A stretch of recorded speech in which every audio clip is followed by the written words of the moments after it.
Welcome to the Misophonia podcast. This is season 7, episode 8. My name's Adil Ahmad, and I have misophonia. This week I'm talking to Nina, a massage therapist and herbalist. We talk about growing up in a bit of a chaotic home, damage to her relationship with her brother, who was her main trigger.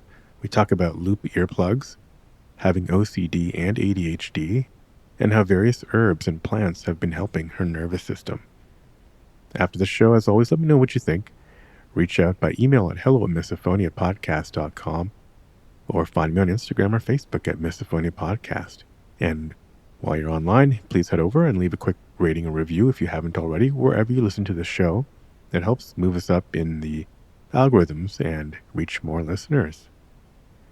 Thanks for the incredible ongoing support of our Patreon supporters. If you feel like contributing, you can read all about it at patreon.com/Misophonia Podcast. And I want to mention again that Dr. Jane Gregory and I have a book coming out called Sounds Like Misophonia through Bloomsbury this fall. It'll release in the UK in September and in the US in November. And I'm not sure how it's going to release to the rest of the world, but it will during that time period. You can pre-order now. There are links in the show notes and also on my various social media, or you can go right to Bloomsbury. This episode is also sponsored by my personal journaling app that I developed for iOS and Android called Basil. Basil provides AI-powered insights into your journal entries and guides you with new writing prompts every day based on those insights. You can even explore different therapy approaches and philosophies. It's available on iOS and Android. Again, check the show notes or go to hellobasil.com. All right, now here's my conversation with Nina. Nina, welcome to the podcast. Great to have you here. Thank you. I'm excited.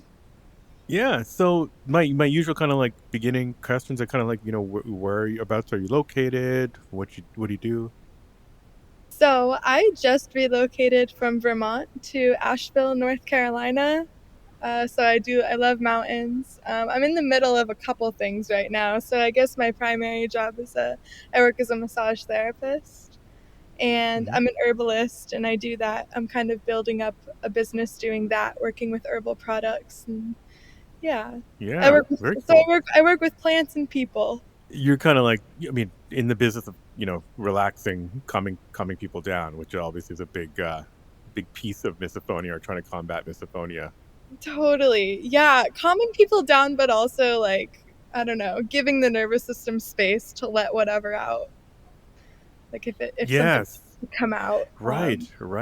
That's interesting. Yeah, because I had Cresta on not too long ago, and she goes on rage drives, she says, where she just kind of lets everything out in the car. That is amazing. I love that. I can try that. So yeah, do you want to maybe give us a kind of a picture of kind of what your life is like, kind of misophonia wise these days? Okay. Well, yeah, it's misophonia wise. I guess right now I'm in a place where I am the least triggered that I think I've been in a really long time. Yeah. So I'll start by saying that I just moved into an apartment complex, which like I was really unsure of how that would go. But we made sure to get the top floor all the way on the corner so that there's no one kind of enclosing us, no one stomping on top of us. I occasionally can hear my neighbor below us. I can hear his TV mumble sometimes. Right. But that's easy enough to maybe put some AirPods on or some earbuds on. Well, the thing with that is that it literally like there's like a reverberation. You feel it? You feel it. So that's like one of the worst things is like when you can actually feel the sound. Right. But other than that, like I'm pretty good. It's funny because I have misophonia and it's pretty debilitating, and my partner has a deviated septum, so he has like a little bit of a whistle. And I'm like, as the face would have it, we're together with these conflicting health situations. Yeah, and is he? Well, I guess we can get into kind of like how does he help you manage that in some way by just not breathing around you, maybe? Yeah, he turns purple. No, he's got an oxygen tank that's pumping oxygen. so he doesn't have to operate his nose. Yeah, exactly. Yeah, he's really supportive. So I was living with him in Vermont for the first time, and he hadn't triggered me really ever until we moved in together. And when I moved in Vermont, I always had these like little foam earplugs in my ear, and I ended up getting these ear infections that were kind of recurrent Oh, because I I've heard couldn't of get. that. Yeah, Yeah. ear infections are the foam plugs. Oh, I've heard of the ear. Well, obviously phone plugs, but I've heard of like ear infections from keeping them in too long. I guess, right? Yeah, or just Yeah. like constantly having, even if I changed them out, just having something constantly in my ear wasn't Yeah. really gonna fly. So he actually discovered the company Loop. I don't know if you've heard of them. The Yes. Right. plugs, Right. of course, yeah. Yep. Yeah. So he discovered them and purchased 2 sets of loops for me, and those have changed my life. Okay. Okay. Yeah. How are they? So yeah, I've tried them on, and I'm like, it's yeah. I mean, I wasn't sure. I mean, I didn't have long enough to like be able to compare them against phone plugs because I haven't had phone plugs in my ears too much. Yeah. I usually wear AirPods, but yeah, I'd love to hear kind of like your comparison of them. Yeah, so the loop, I find them so much more comfortable and I can clean them. So I can reach Yes, them and clean yes, them, and they're really great. And I have 2 pairs. One is Loop Experience, and I guess that was kind of the more diesel pair that you can change the decibel blockage or whatever. I don't know I the see. fancy terms for it. So I can change out the foaming around the plug or the whatever that's called, and I Hmm. can take them like to restaurants, and I can usually leave them in my ear like at a restaurant and still hear people talking to me, but I don't hear the Hmm. people behind me chewing, and it's really Okay, great. okay. And then I have the complete noise canceling ones, which I use to sleep, and they work really well, and they don't fall out as easy as the foam plugs do. Okay, okay, interesting. Yeah, So the complete is it a different material or is it like bigger or I something have no or idea. okay, okay. Hopefully, it's not just branding, but Right, they right. no, they do There's definitely actually. some marketing, but Yeah, if I mean they do a it really good job. seems like you're I mean, you obviously have more probably have more foam experience than most people I know, so it's good to get Foam your yeah. experience. So Put that on it's my good resume. I yeah. hope. Herbalist foam Yes. experiencer. Um so okay, cool. Well that's great that you know you've got that supportive approach. Totally. I mean, I feel bad for him, you know, to have Yeah, I some mean, reacting to you right. existing can't be comfortable. Right. But he's great. He's really great about it. More so than a lot of people that I grew up around, and Yeah. he's very stoic and understanding, and that's kind of, I guess, different and nice. Did you well, I guess when did you know what it was? Did you know when you met him that you had misophonia? Oh yeah, I've known for a Okay. while. It's an Gotcha. issue. Like I Yeah. clearly have an issue. Right, right. But some yeah, I'm curious when did you find out it actually had a name? I And oh that there wait, were other people, other I think weirdos like us. you're right. You're Yeah. right. Some people don't know that it has a name. Yeah, I mean, you can be aware that you have this thing that's debilitating and feel Right. like it's your fault and feel like there's something that can change or that should change or that it's in your control to change. I think I learned that it had a name when I was like 18, 17 or Mhm. 18. I knew that I had accommodations in high school. I had an IEP for a couple things because I have ADHD. And in my IEP, my individualized education plan, or 504, I don't remember what I had, but there were accommodations that I could wear headphones and that I could take tests in quiet rooms. And I Mm. remember actually having to switch one of my favorite classes because it was right after lunch and everyone had gum after lunch. So I had to Oh change yeah. it. So I knew that there was something like serious enough to be involved in my like legal education plan going on, but I think I learned that it had a name when I was 17 or 18. And did you so when you were getting these plans, was it your parents like, kind of leading that charge? It seemed like or Yeah. did you know what was going on or Well, I knew I had ADHD. I think it's diagnosed? uncommon for young girls to be diagnosed as young as I was, but it's just so, I guess, textbook. And I guess I was lucky. I had a lot of people in my corner. Mhm. But yeah, it was basically my mom and my aunt and my grandma. So I had like a team behind me making sure I had all the accommodations that I needed to basically get through school. And it was for ADHD. That was the legal Okay. diagnosis, like the foundation on which they could like make these accommodations for me, and then they just weaved in the other stuff because you can get pretty creative once you have your bureaucratic um, Uh-huh. check boxes checked. Gotcha. Once you have the ADHD Yeah. diagnosis, you can interesting. Okay. Yes. And so did misophonia or those kinds of those reactions ever come up when you were getting diagnosed or like Yeah. Mhm. Yep. okay, okay. Totally. And did that maybe play a role in your ADHD diagnosis or did you have other symptoms that were clearly I had a ADHD? lot. I have a lot. Okay. Okay. Sure. Yeah. I mean many of us do have a lot of comorbid I was stuff. So wondering, yeah. yeah, Yeah. it seems It's like that. Like I listened to very your common. podcast and it sounds like a lot of people with misophonia are neurodivergent in one way or another, which makes sense, I guess.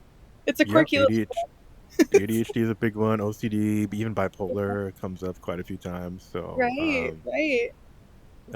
so how did so I guess how was family life around that time? Like, you were getting diagnosed with ADHD. What did they think of the misophonia? Was it did they people think it was part of the family or They thought it that it was was my just this fault. other weird thing?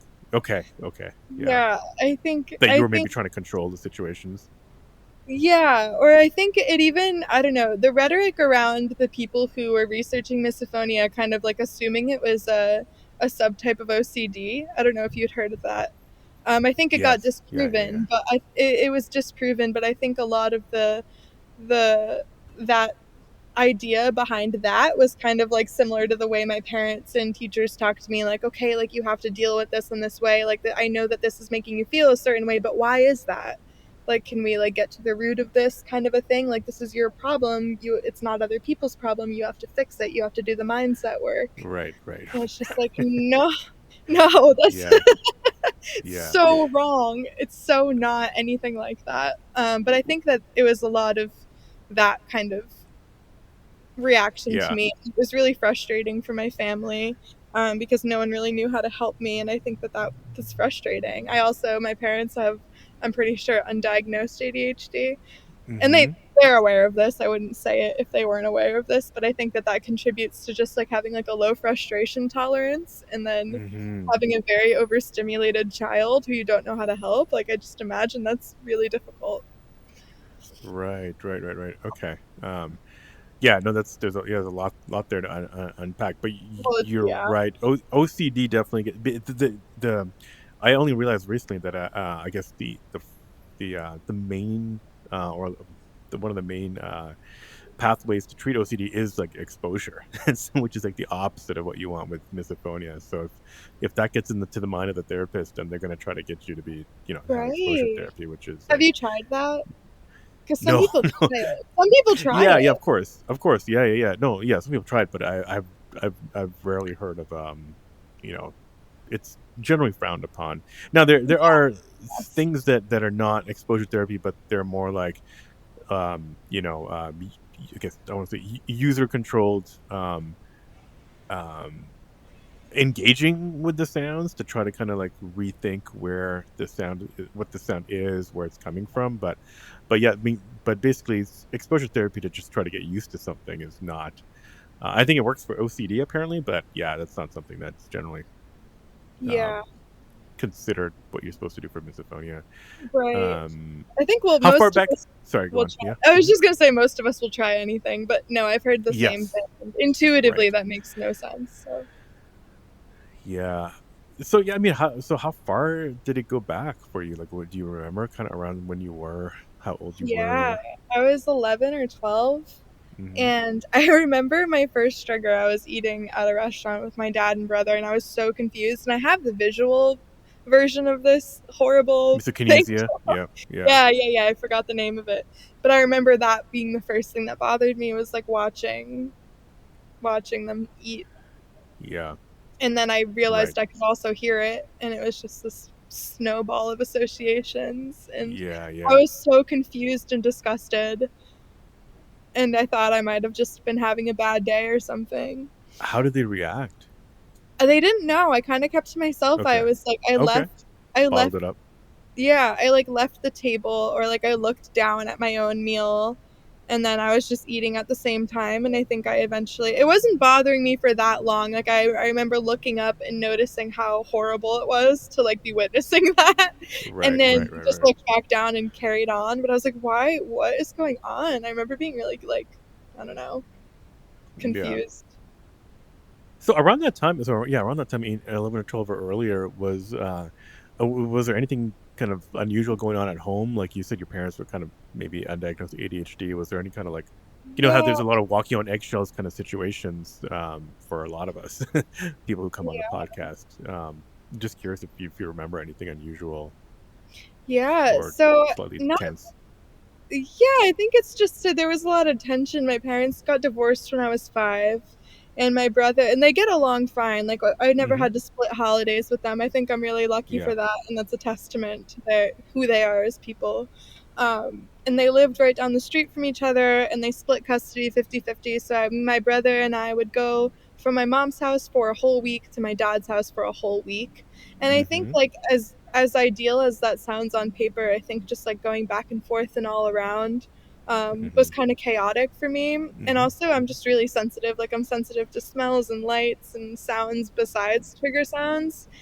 And being my dad, like, always, my dad is a blue collar entrepreneur. He was always like had the radio on in the garage and would like not even notice it. And we'd fall asleep, and I'd wake up at 2 in the morning to the radio on. Like, it was just kind of Mm. chaotic, a little chaotic for me growing up, especially with ADHD. Right, So, right, right. Okay. yeah. And yeah, you mentioned, yeah, I'm curious about the others. Do you remember any, how do the other sensitivities to other senses manifest? I'm always kind of curious. Um, I honestly, I feel like I'm coming to terms with those more now that Mhm. I'm older, if Yeah. that makes sense. But yeah, I like no overhead lights, like that can't be a thing. I can't like I think this has always been a thing, but especially since the pandemic, like I can't wear clothes that are uncomfortable to me. Like when I shop, I'm shopping for comfort only. Like I just really want to like minimum input to my nervous system these Yeah, days. yeah, yeah. I think that the intentions to like have the minimum input is kind of partially why I'm the least triggered these days. Is kind of like lowering the overall input, Yeah, sensory. well, you're able to, as you're older, you're able to control a little bit more your sensory inputs. Not everyone can, even as they get older, but I think you're Yeah, making a conscious decision. Do you, have you heard the term HSP, like highly sensitive I have. person? I have heard that. Do you think you're like that's more than just senses? That's like, really being in tune with the, person in the room, reading the room, um, Yeah, it kind of I really think I get, am. yeah. I think I am. I'm a huge crybaby. Like if I'm on the phone with my friend going through a breakup, which just happened, she was crying and I started crying. I hadn't even met the guy. I'm Right, crying. right, right, right. But I really Yeah, do. I love people though. So I don't really limit my interactions. I love interacting with people even though I'm sensitive, I guess, but I yeah. really do. I think the misophonia makes it harder than anything. Like being sensitive to other people is a little draining, but not as much as it is like rewarding and fulfilling. Right. Right, Miss Funny is not particularly rewarding or No, it makes fulfilling. me feel sometimes like I shouldn't have people in my life. I'm like, I can't be around Mhm. people. Like, there's just this really conflicting Yeah, yeah, yeah. energy. Like, I had friends, I moved into this new apartment and I had friends come to visit. And towards the end, I was getting really triggered by like little noises and like just like having them in my house for so long. But like, I loved them being there. So again, it's just really this confusing thing. That's exhausting sometimes to just, yeah, so when you have friends over, do you have your loops in your ears, or is it you're just Yeah, kinda like like the raw? whole time. Okay. The Yeah, whole and it's unfortunate. It's kinda yeah, awkward. Like, I am so lucky that I have friends that, like, kinda know. They very much know, but I have to be like, "It's not you, like, it's me." And everyone is so aware of it, but I do, like it's like you can't sometimes, like as conscious as you are and as conscious as, like, the people around you are, it's hard. Like, there's still that, like, feeling of, like, shame and, like, yes. being embarrassed about it. Yeah. Yeah, and so do you remember much of that shame, guilt growing up? Like, yeah, obviously not knowing what it was, um, I don't know if, like, maybe, confusing or offending like family members. Was that part of that kind of like the childhood experience for you? No. Okay, that's good. Like, I think. no. I feel like I Yeah. was really defensive about it. Mm. Um, but I think now that I'm surrounded by people who are so understanding, I feel more guilty. Right. It was very much you thought right. It was other people's problems. So there was no time for guilt or shame when you were And I growing think up. I'm Yeah. lucky Yeah. to have that personality. Like, I don't identify as a people pleaser at all. I never really have, which is great, like, Mm-hmm. for me, I Mm-hmm. guess. But yeah, it's taken a lot of growth and maturing to kind of like get to the point where I have the people around me who are so understanding, and to the point where I kind of am conscious of the way that it affects other people. Yeah, yeah, yeah. And so how about for I mean, for work, like, as a massage therapist, you can't suddenly get triggered and fly off the deep end.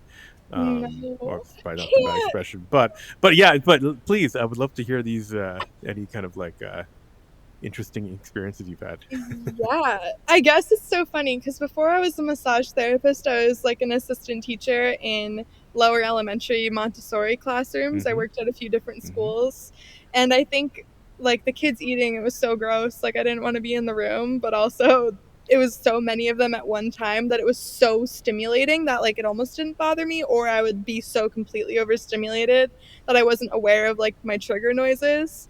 And then massage is so the opposite, where like this is such a low stimulation environment that like the littlest thing, like I'll notice it. Mm, Um, mm-hmm. but Mm-hmm. massaging, I do wear my earplugs, or I have them with me just in case like the client has a stuffy nose or something, because it does Right. happen. Yeah. Um, yeah. And there's always humidifiers in the room, or like air purifiers, and they have like 3 levels, and I'll just turn them up if I need to Yeah, drown yeah. something. So it's Right. honestly Right. easier massaging, but I have definitely had days where I just can't handle certain certain sounds in the massage room, and that's why I bring Yeah. my loops. I bring both my levels of loops, Yeah. depending. Right. So I'm just Hardcore prepared and for light. the Yeah. situation. Yeah, but Yeah. Okay.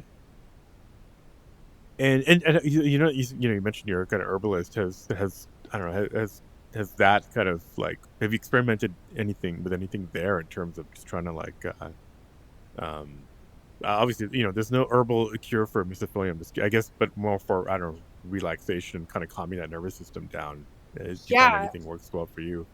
I am not gonna say that herbs have not helped misophonia. Like there's no, I'm not gonna say there's a cure to Right. Right. Right. misophonia, obviously, but herbs have literally saved my life so many times, especially with misophonia. And just like I think a lot of us like have had some mental health situations as Mm-hmm. well. Like most of us are neurodivergent, and a lot of us have had like anxiety or OCD, like a lot of comorbidities, like you said. And I think that's what was the catalyst to my journey in herbalism. Was I was having a mental health crisis. I was panicking. My OCD was off the charts. I couldn't eat. I had to drop out of school. I left my job and went and hid in my mom's basement for like a month, and I Wow. couldn't do anything. Like I couldn't eat, like I couldn't hold anything down, and if I tried to leave the house, like I couldn't hold anything down. And I was just so lost, and I had had like kind of a weird experience with psychiatric drugs, and I'm not against them. I got my vaccines, all that, but I had kind of a not great experience with ADHD medication in high school, and so I was so scared to go back to that my mom was just, we kind of just didn't know what to do, so she googled like Mm-hmm. natural anxiety remedies near me. Mm-hmm. Like that's what Mm-hmm. she googled, and we ended up at this place called like the Pharmacy with an F, not PH. So I was like, Okay. okay, Yeah. yeah, clever. So I I get actually, it. yeah, Yeah. yeah, like all right, all right. From the dirt. So we drove like 45 minutes. It was my first outing, and I figured what I needed was to like be put to sleep. Basically, like I need to sleep. Like I Mm-hmm. had no expectations. I think a lot of supplement marketers tell the story of like, this is gonna fix everything. Like this is gonna be Right. the thing. I had no expectations. I was such a mess. Mm-hmm. And then I got my tea. We like went to the sleep section, and I got sleepy time tea, and then I got a tincture to go with it, I'm pretty sure, and I drank it at bedtime, and I slept. And I didn't even like attribute it to the herbs at first. Like it was just kind of this like really gradual relationship building with the plants. And then I learned more and more, and I learned about like nervous system trophorestoratives, which are herbs that kind of rebuild and nourish the nervous system directly. And I started working with those, and I noticed such huge changes in how often I was triggered. Like in my misophonia, it was triggered, like as I began working with these plants. Wow. Okay. Okay. Interesting. Yeah. Um, yeah. No, I'd love to. I don't know. Yeah, I'd love to hear more about how are you taking them, and kind of like how often, and kind of what yeah, what types of herbs. Yeah, I hope I wasn't like talking for too long. No, But no, no, no. okay. Okay. Yeah, so the herbs that I started with when I figured like okay, what I need is to go to sleep because nothing's going to help Yeah. me unless I can sleep. The herbs in that formula, I think it was like the traditional medicines or traditional medicinals, I forget. It was the sleepy time tea, which had passion flower as the main herb, and Okay.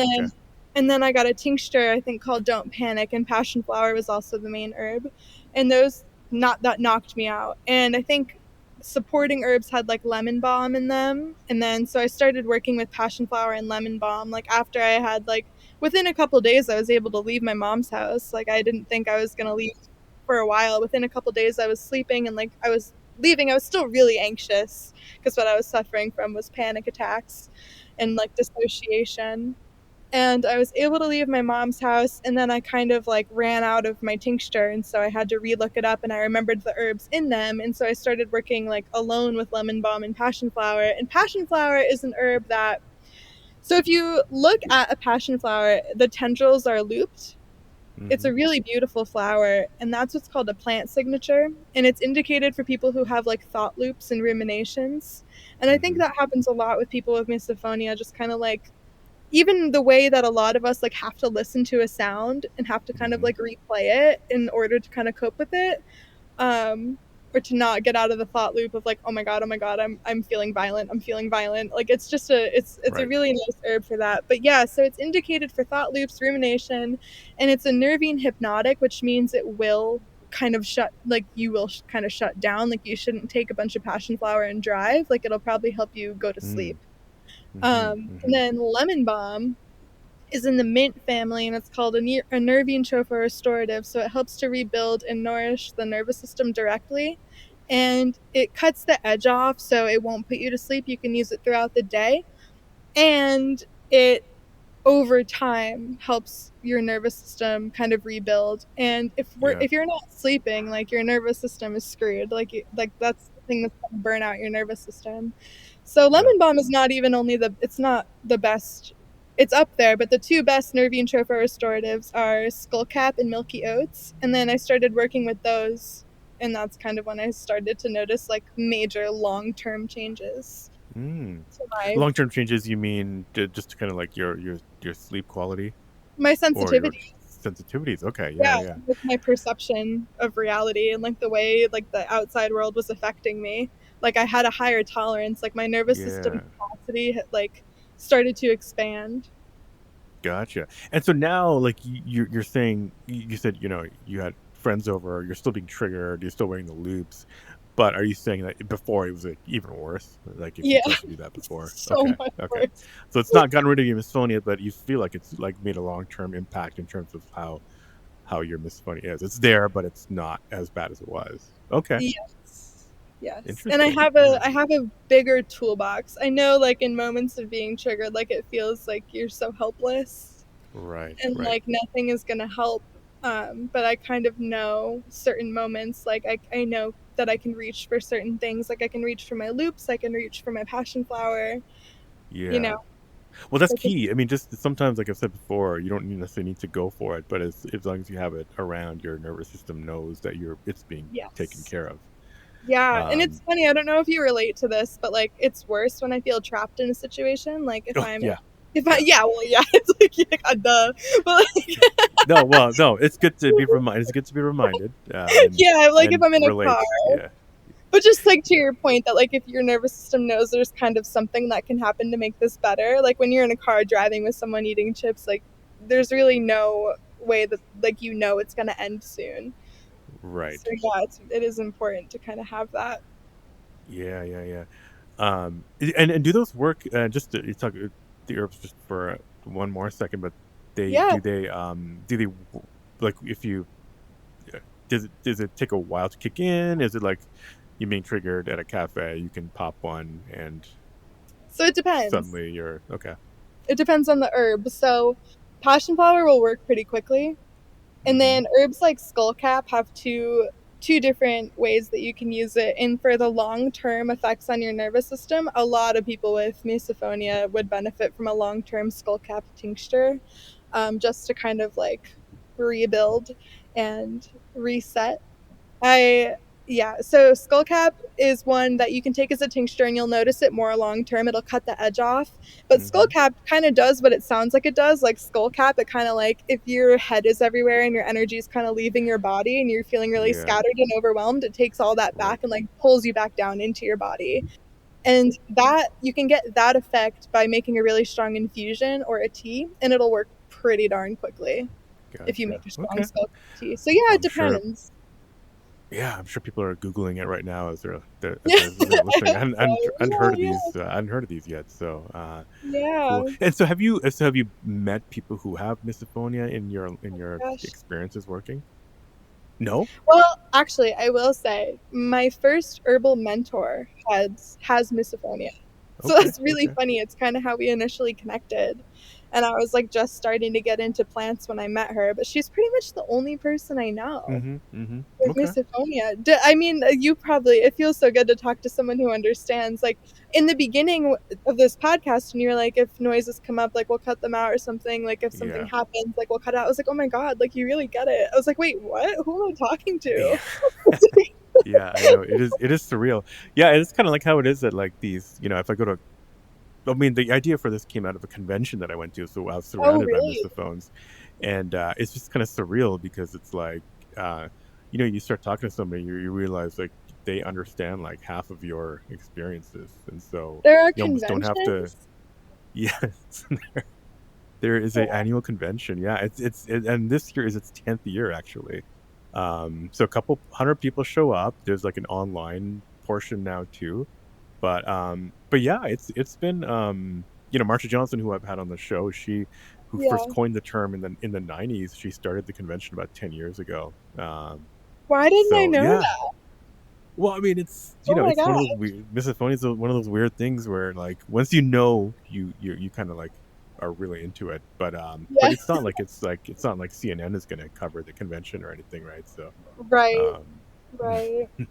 Yeah, that's so cool. It's so refreshing to talk to people who get it. It's weird because I don't know if you're in like online support groups, are you? Yeah, I am. And yeah, I mean, I'm in the groups. I just don't look at them all the time because they get a little bit intense and a bit ranty That's like a I lot. found But that yeah, I found that they almost like trigger me more or like make it worse sometimes to like read yeah, people ranting all the time. usually when you So, go online into support group, you're in the middle of you've just been triggered big time, and so that's kind of what yeah. you read. Oh wow, that's so true. So I mean, true. it's good that people are at least know what it is, but yeah, it gets a little bit overwhelming just to read all that. There are some good ones. A Misophonia Treatment Tracker is a Facebook group Oh, I'm run in by. that one. Yeah, yeah, yeah. So Michael Lawrence Yeah. was on. He was on the episode on the show last fall, and that was an amazing episode. He's done some. I think I listened to I think that was one of the first Hmm. episodes I Hmm. listened to actually. Yeah, he's been chasing solutions for like 40 years now. So he's got a lot of stuff to say, So and so impressive. that's a good group. Yeah. So yeah, you don't know. So you don't know a lot. So actually, how did you find out about the podcast? Just kind of like googling around or I think I support was groups? feeling really bad and like just Mm, wanted someone to understand and I just like literally looked it up like misophonia like I don't remember. I was right. looking for something like it. So it didn't come out of nowhere. Like I was doing active searches trying to find Yeah. some So solidarity. yeah. Well, yeah. No. Anyone who's come on the show or who's listened, would be happy to chat about misophonia and Yeah. provide some solidarity. Did you so you say you don't know anybody, but your friends are at least supportive. Like how did you broach the subject with them? Most of my friends I've known a really long time. Hmm. Hmm. And I really, like I said, I'm not a people pleaser, but it's not really a choice. Like I'm really bad at like masking things going on. So at some Right. point it's just really obvious and I have to kind of explain, but I don't really remember cuz like all my friends I've most of my good my good friends I've known for 10 years or more, and there's a lot of them, Yeah. but they all kind of just know. Yeah. Yeah. Yeah. Um and like newer friends, okay, so I just started a new job and I had to, when I do couples massages with my new coworkers, I'll have to be like, listen, like I have this thing, like I don't know if you've heard of it, maybe you have, but if you see Mm-hmm. things in my ear, this is why. So I kind of just like let people know before they trigger me. um and then my last job, the people who worked at the front desk at the spa I worked at were so fascinated by it. And they asked a lot of questions. And I'm like, this is so nice. Like, usually people roll their eyes when I'm like, when I like do this, when I Yeah. see them eating like their lunch or something. But they were really sweet and really understanding too. So I guess maybe I've just gotten kind of lucky recently. No, that's great. I mean, people are always wondering, like, how do you, yeah, how do you bring it up to people? Usually, because most people just kind of bottle it up even after they know what it is. Yeah. I Because think we're used to I just the roll your eyes situation, like you just said, that we're used to being yeah. dismissed. Well, because it's kind of So rude, like a lot of the time. Like, can you not breathe or eat? Thanks. Like, it's like kind of sounds rude. good to me, but yeah, it does. I can see how it sound rude to other people. But Yeah. Totally. Yeah. I think I also exaggerate a little because like there's like that shame, and I think when I was like a freshman in high school, I coped with it by like kind of like doing class clown stuff because like I really turned oh, off. Yeah, like I really turned off some of the girls in my class by like really cringing, and they were like, who does this girl think she is? Like, so I kind of like really opened up my personality and like made it a point to make them feel good about themselves about other things. That was kind of okay, like a younger version of coping, but these days I'll be like, this is gonna sound crazy, like I still kind of exaggerated a little just to kind of. yeah. Right. Well, part maybe give it a little bit of humor because humor Yeah, does help. exactly. If we can somehow make the common people find it funny, then then they can help us by maybe hopefully being a little bit more aware. Yeah. But that's interesting. So you said that you kind of were kind of maybe exaggerating in school, and then you tried to compensate by, I don't know, telling them that their shoes look nice or something, just to kind of Yeah, being really extroverted. Oh, okay, Just gotcha. being really likable. I was like, this is my like really big debatable quality. Here are all my Yeah. redeeming qualities. I like that. Yeah, yeah, yeah. Okay, But I was that's like funny. 14 or 15. Um, I don't feel the need to overcompensate as much, but Anymore? Yeah, yeah, yeah. No, take it or leave it. yeah, exactly, um, exactly. interesting. Okay, so you said you started a new job. So, did you have? I mean, you said you're telling people as you kind of like go and like have experiences. Are you? Did you go in the first day or so, or Yeah, how did you? Yeah, like, yeah, say and I got this. it's Yeah. funny. I actually don't even work there anymore as of like yesterday, but Oh, I okay, dropped. okay. I Wow, you're dropped. fast We'll, moving.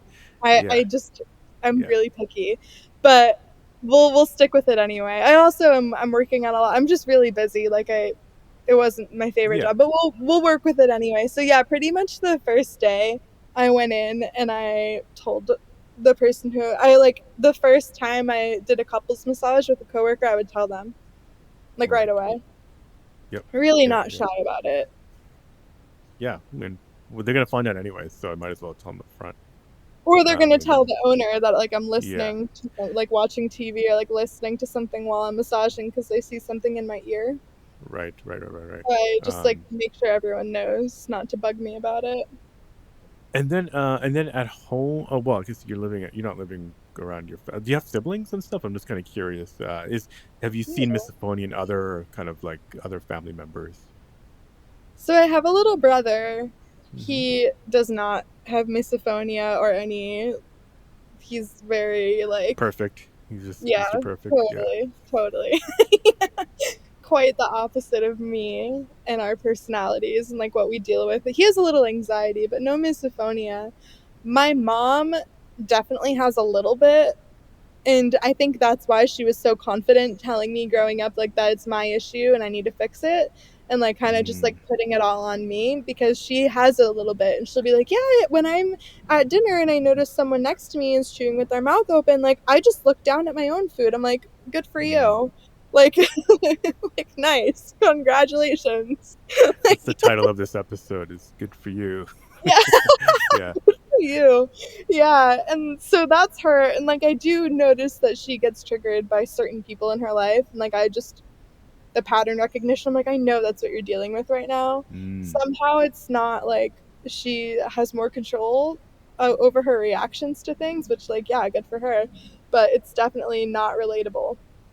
gotcha. And my dad one time was like, Nina, like classic like dad being like, Nina, like this is too much, like maybe Suck you're it up.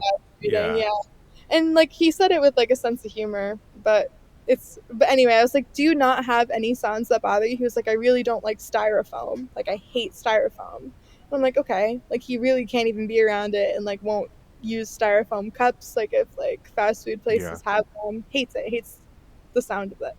So yeah, I guess a little bit, but not to this extent. He's just very environmentally conscious, I guess. No styrofoam for him. Yeah, yeah, But exactly. He's really progressive. um, I'm curious. So your mom had a little bit. Did she? I mean, going back maybe in her life, do you remember? Do you know of any kind of like difficult situation with her growing up? That may She have. is the I don't know. youngest sibling, and kind of her Okay. family like gave her a similar mixing two words together, similar reputation that kind of I do, Mm-hmm. like, oh, like you're really energetic, like no one can control you, you're kind of a pain in the ass, like, oh, sorry, Gotcha. No, bad that's impulse fine. control. Okay, Yeah. good. I've been really conscious this whole time of not saying bad words, but yeah, so her family kind of like would roll their eyes at her and like in a Yeah. humorous way, but she had that kind of reputation of being kind of a fireball and kind of like a Right. pain. So, and she was the youngest. Mm-hmm. Okay. And your little brother growing up, did he? How did he? Treat your misophonia? Did he? Was he a trigger? Was he kind of like Oh, the adversarial poor about it, thing. or yeah? No, I feel really bad for him. Honestly, this is like it's like a scar that I carry. I'm sure he does too because he was the first person that triggered me. Mm. Oh, Like, right, and at the table with your dad. Yeah. yeah, Mm-hmm. he was the only person that triggered me for years. And Mm. the poor kid just loved me so much, and I like didn't know why I couldn't be around him. Oh, okay. And Okay. it's Yeah. really sad. He was a really cute Yeah. kid, and he's still a cutie. He's still my little brother, but it kind of like did some damage long term to our relationship. And it's actually funny because now that we're older and like I kind of am conscious of how damaging that might have been to him to have like me not be able to be around him growing Mm-hmm. up, like I'm kind of aware and like really, really horrible guilt about it. And now he doesn't like he can't trigger me. Like no, like I can sit in the car with him while he's chewing gum, and like I'm really like only a little triggered, if at all. Yeah. And it was just so funny how contextual it is sometimes. Did that just crossfade over time, or was there kind of a period where it just There kind of was a disappeared? moment where he just didn't want to talk to me or Yeah. like be my like when we were both in high school, he just like wanted nothing to do with me, or like after he was like 17 or 18, he just kind of wanted nothing to do with me, like had this like whole like hate campaign, like I don't know, Because it of the was way you Because of the yeah. way you were treating him? Oh, wow. Mhm. Okay. Yeah. Yeah. So ever since then, like I've been in repair mode since then. Like I've been kind of like really conscious of like repairing my relationship with him. And that was years ago. I'm 26 now and he's 23. And I think we're Mhm. on we're on okay terms now. We hang out sometimes. Like we do, you know. He lives in a different state, but we have a pretty good relationship now. Again, it's Yeah. evolving and growing. He's like a slower kind of emotional processor and I'm really quick. But yeah, Yeah. ever since I realized how far back he had pulled away from me, kind of ever since then, like he can't trigger me. Oh, interesting. I know, Interesting. it's Okay. really weird. Did that did that pushing away happen with any of your parents or any other family members too, or did Not it be cause a lasting no, effect? No. Okay. Yeah. no. I mean, Because they weren't really your main triggers, I guess. It was kind of mainly your brother and then the world. well, yeah, my dad also I think started to. You started to, Um, okay. Yeah. I remember there's not really been any. I mean, they're my parents, so if they hold any like resentment or anything towards me about that, then they don't tell me. They kind of will just like make little comments. Yeah, yeah, yeah. Like I remember when I first started dating my current partner, he had built a van and he wanted to go camping in it. And we had just started dating. Like, my family hadn't really met him, but I was kind of like teasing the idea with them. I was like, so I met this guy and he built a van and we might go camping. Like, I might go in it with him for a couple months. And my dad's reaction, like, never met the guy, never heard me talk about him. His reaction was, does he know you're a little quirky? I was like, does he know you're a little quirky? And I was like, he's worried about this guy. And he was referring to the misophonia. Yeah, yeah, yeah.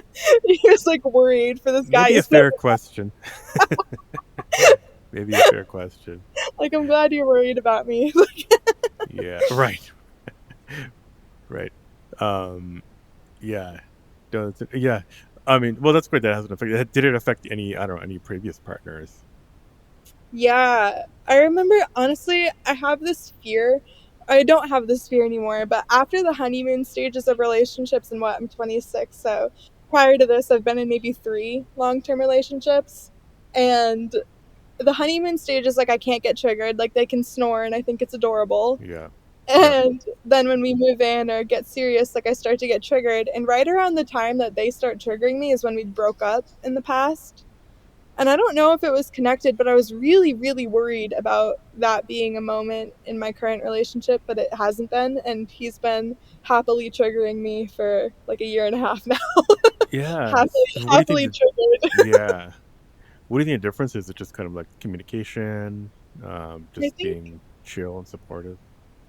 yeah, I think it's like, I think we're really compatible in so many ways.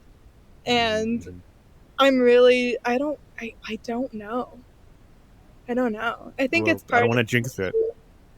No, no. I Yeah. don't think so. He's really, really patient and really, really like calm, and I'm Yeah. really, really the opposite. So I think even the subconscious part of me like kind of understands that, to appreciate Mm-hmm. that part of him. And I think honestly, like, my friends don't trigger me as much because they understand. I don't know if you've had this experience. I think I've heard a few people on your podcast talk about like context.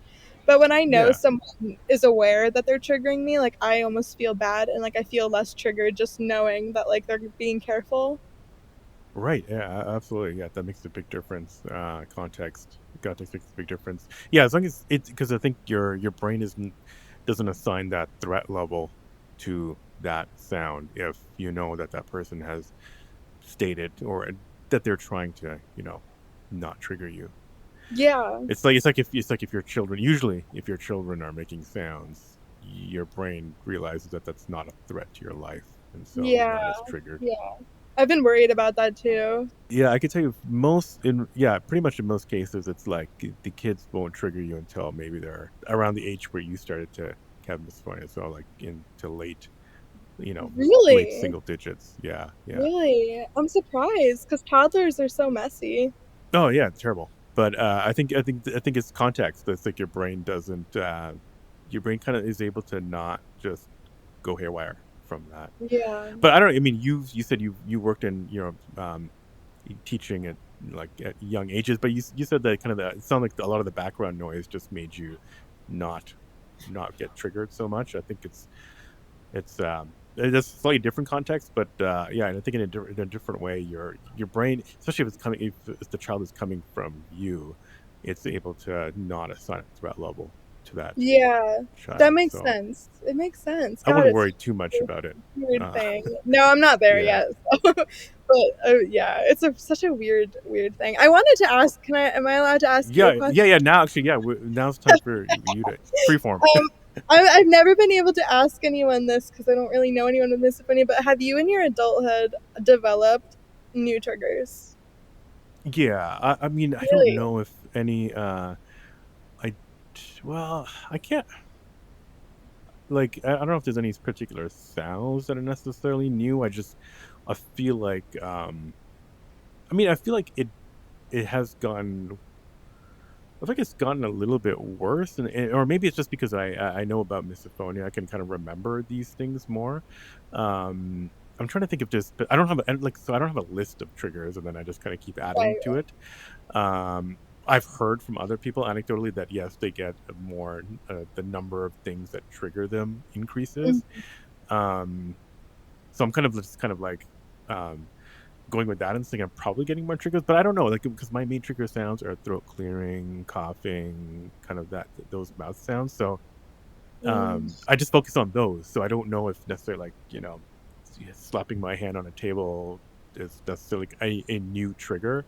Maybe it's just Gotcha. something I don't know, I didn't notice before. And I'm not really keeping count, but I have heard that, yeah, people tend to get more triggers over because misokinesia I didn't even actually know about until, several years ago. So Mhm. I feel like that has added to my number of triggers. Whoa. Um, Mhm. you know, so I Interesting. don't not a clear answer to your No, question, but there's not. I'm just curious of, like, if it, you know, I don't know. It's just, like, a really weird thing that happens, and yeah, because I guess I also wonder, like, if you can make new triggers, can old ones go away? Like, I don't know, like, how no, malleable they don't, right? Like, how yeah, they malleable won't is go this, away. and That how much I know. fluid. Yeah, But so I it think, I mean, yeah, I think you're well on your way of like at least from a relatively young age you're able to. I mean, I don't know what Misophonia was when I was your age, but at least you have a toolbox. And I think but you're you just knew gonna have something to, was going on. yeah, for sure. Yeah. But it was mainly just throw on some headphones or something. But I think, yeah, if you have a toolbox, just keep it always within reach and add things to it. Yeah, yeah, That's the best you can do. But as totally. you already know, I mean, I didn't even know what a freaking nervous system was until a couple years ago. So it's that as long as you Yeah, know that how connected that is to misophonia, it doesn't yeah. matter what number of triggers you have. Like that's really the core of it. So if you can just kind of like focus on that, don't worry about the specific triggers. Totally. It's fascinating. I remember when I first kind of was like, I was in massage school, and the person next to me, like, kept swallowing tea, and I, like, was like, I have to do Yeah. something. Like, I have to do something. I have to fix this. Like, and I didn't really wear headphones or earplugs yet, and I, like, brought in some herbs, and I was like, let's just see how this goes. And I remember looking back on the class and, like, noticing the sound in my brain and not in my body. And I was like, that was one of my, like, Hmm. core experiences with herbs helping. I was like, okay, like, I'm noticing the sound because, like, obviously I'm noticing this horrible thing that, like, Hmm. I've been perceiving as horrible for years and years and years, and I'm aware of it, that it's happening, but my body isn't, like, getting hot and fiery and, like, Hmm. Hmm. that feeling of it. Yeah. Yeah. Yeah. It was just like a it was like my brain was like, ah, it's kind of annoying, but I wasn't feeling flighty or fighty. That's great. That's progress. Yeah, Yeah. totally. Um, Well, yeah, we're kind of heading close to an hour. I mean, first of all, do you have any other questions or things you want to talk about? But also any kind of like final things you kind of want to share with people who are listening and maybe binging it like you were doing. Yeah, I did binge it. I don't know. Yeah, I mean, I'm really curious about these conventions. I know you Yeah, just had a book come out. Is that true? yeah. So it's not out yet. I mean, it's available for pre-order, but yeah. So Jane Oh, Gregory, exciting. Dr. Jane Gregory, who's on like a couple of years ago. Like she's at Oxford. She's one of the world's leading research. She has misophonia too. She's a therapist, and so yeah, Credentialed. she and I worked on the book. Is mainly her. I kind of actually helped out with getting people like you to be kind of case studies to go through some of the exercises that she came up with that she uses in her office. So there's a lot of quotes and experiences from those kind of case studies, and actually I have my own experiences thrown in there as well. So I've got like really personal stuff from my childhood is like now Wow. going to be in this book all over the world Oh by my goodness. and so it's yeah, so I'm hoping that is it's really, first of all, it's the first book published by, and now I'm turning this into a sales pitch for the I'm just kind of talking about it, but it's going to be the first book by a major publisher. Like Bloomsbury is like, that's Harry Potter's Yeah. publisher. And so I think it's going to be a big deal. And the other thing is, it's not just explaining misophonia as like a cognitive behavioral thing, which is, so a lot of the exercises are come from the kind of cognitive behavioral background, but applies specifically to misophonia. There's a few chapters that are specifically about like childhood experiences and how that affects you later. And so I think these kind of ideas, like most people who hear about misophonia, they don't know about that. think of it like, some kind of variation of OCD or ADHD. And so I think it's gonna, I'm excited to have it kind of like really open up people's understanding of misophonia. So, yeah. Yeah, Anyways, that's so cool. Congratulations. oh yeah, thanks. I think it's gonna be exciting for the community. It's coming out in the UK in September and then the US in November. So yeah, keep your eyes Sweet. open. I'm looking forward to it. Yeah. So yeah, that's cool. Yeah, and the conventions are there's a convention I guess in November too. So yeah, you can just see follow that if you like. But yeah, it's interesting to kind Yeah, of like I think it's gonna be in Albuquerque, but there'll be an online component too. But like I right said, I mean on. the it's just for people who go in person, it's just so weird to be like surrounded by people who kind of like get. You don't have to like explain it. Yeah, This thing that affects you all the time, you don't have to explain it. So, oh, it's so comforting. and hopefully, that kind of like awareness will spread, and hopefully, in the future, it'll just be something like ADHD, or you don't have to, or autism, like you don't have to like explain it. It's just like Yeah, people are generally sensitive. So, right. well, Yeah, yeah, Nina. I mean, it's been great talking to you. Thanks for coming on and explaining everything about herbs. I'm going to be googling some of that, and yay. but yeah, hearing about your experiences, and then I'm glad that yeah, as you're kind of moved into your new place, that you feel like you're less stimulated in general. So that's great. Yeah, thank you so much. I'm really excited to be here doing this. I appreciate it. Thank you again, Nina.